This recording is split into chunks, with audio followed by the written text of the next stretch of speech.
हिंडनबर्गनं अदानी समूहावरती आता नवे आरोप केलेले आहेत। अदानींचे स्विस बँकांमधील 310 दशलक्ष डॉलर्स गोठवल्याचा आरोप करण्यात आलेला आहे। स्विस सरकारकडून 310 दशलक्ष डॉलर्स डिपॉझिटच्या चौकशीचा आरोप करण्यात आलेला आहे। अदानी समूहाने हिंडनबर्गचे आरोप फेटाळलेत। हे आरोप बिनबुडाचे असल्याचा दावा अदानी समूहाकडून करण्यात आलेला आहे। त्यामुळे पुन्हा एकदा हा वाद पुढे येताना आपल्याला पाहायला मिळतो आणि याच विषयी आपण अधिक बोलूयात। प्रतिनिधी जितेंद्र शिंगाडे सध्या आपल्या सोबत आहेत। जितेंद्र, हिंडनबर्गकडून अदानी समूहावरती नवे आरोप।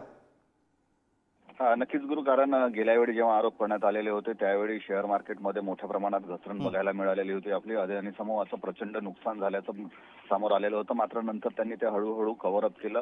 मात्र यावेळी आता हिंडनबर्गने पुन्हा एकदा नवीन आरोप केलेले आहेत की स्विस बँकेमधील अदानी समूहाचे 310 दशलक्ष डॉलर्स म्हणजे जवळपास 2600 कोटी रुपये हे स्विस बँकांनी विविध 6 खात्यांमधील जे स्विस बँक आहेत त्यांनी ते गोठवलेले आहेत। आणि त्यामध्ये हिंडनबर्गवर जो आरोप करण्यात आला आहे तो की मनी लॉन्ड्रिंग आणि फसवणुकीच्या आरोपाखाली हे केल्याचा दावा हिंडनबर्गने केलेला आहे। आता हिंडनबर्गचा या दावा किती तथ्यता आहे हे येणाऱ्या काळात स्पष्ट होईल, मात्र अदानी समूहाने अजूनपर्यंत या बाबतीत कुठलेही वक्तव्य प्रसिद्ध नाही केलेलं आहे।